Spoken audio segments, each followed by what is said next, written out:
పట్టణంలోని పెద్దనందిపాడు మార్గంలో ఉన్న వికాస్ హైస్కూల్ ప్రాథమిక స్థాయి విద్యార్థులు వితరణ చాటుకున్నారు. తాము తెచ్చిన సేకరించిన నిత్యావసర సరుకుల్ని మార్టూరులో ఉన్న అనాథాశ్రమానికి అందించారు. నిత్యావసర సరుకులతో పాటు దుస్తులు కూడా సేకరించి పంపారు. దాదాపు ₹1,00,000 విలువగల సరుకులు, వస్తువులు విద్యార్థులు సేకరించడం విశేషం.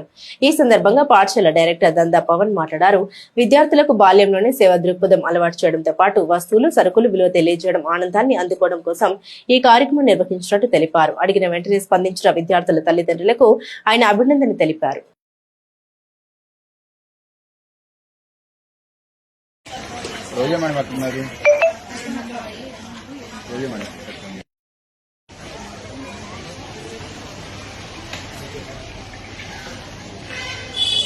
నా పేరు పవన్, కరస్పాండెంట్ వికాస్ స్కూల్స్.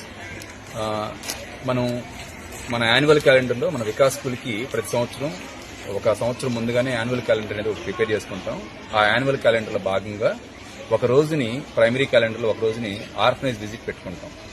మనం లాస్ట్ ఇయర్ కూడా మార్టూర్లో ఉన్న శారదా విద్యానికేతన్ ఆర్ఫనైజ్ హోమ్కి మనం లాస్ట్ ఇయర్ ఇక్కడి నుంచి మనం కొన్ని రకాల వస్తువులు డొనేట్ చేయడం జరిగింది. అలానే ఈ సంవత్సరం కూడా మనం ఆర్ఫనైజ్ విజిట్ అనేది ఇవాళ డిసెంబర్ 2వ తారీఖు పెట్టుకోవడం జరిగింది. ఈ ఆర్ఫనైజ్ విజిట్కి మన స్కూల్ పిల్లలు, ముఖ్యంగా మన ప్రైమరీ పిల్లలు, అలానే హై స్కూల్ పిల్లలు, ప్రీ ప్రైమరీ పిల్లలు కూడా రకరకాల వస్తువులు తీసుకొచ్చి ఇక్కడ పెట్టడం జరిగింది. మీరు అందరూ చూస్తున్నారు. ఇందులో ముఖ్యంగా నేను కొన్ని విషయాలు చూస్తే దాదాపు రైస్ ఒక్కటే 525 కేజీలు రైస్ వచ్చినాయండి. రైస్ 525 కేజీలు రైస్, అలానే గోధుమ పిండి దాదాపుగా 93 కేజీలు గోధుమ పిండి వచ్చింది.